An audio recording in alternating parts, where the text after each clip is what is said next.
এখন ফেসবুকে দেখা যায়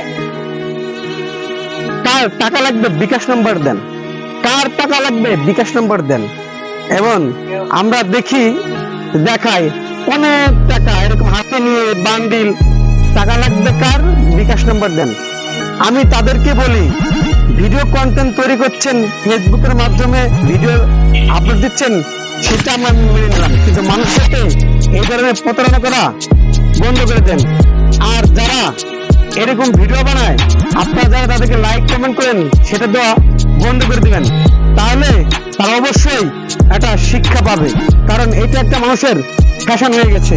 যারা অসহায় মানুষ, তারা দেখলে মনে হয় যে আমাদের হয়তো এই জায়গা থেকে উপকার পাইতে পারে বা এখান থেকে কিছু টাকা সাহায্য পেতে পারি।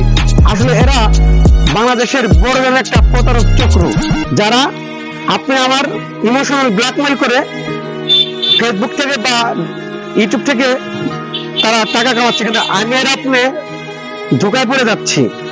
তাই আমি আপনাদের বিনীত রিকোয়েস্ট করবো, আপনারা এই ধরনের ভিডিও থেকে দূরে থাকবেন এবং প্রতিবাদ করবেন। এরা প্রতারক, এদের সাথে আমাদের কোনো সংশ্লিষ্ট থাকতে পারে না। সবাই ভালো থাকবেন। আল্লাহ হাফেজ।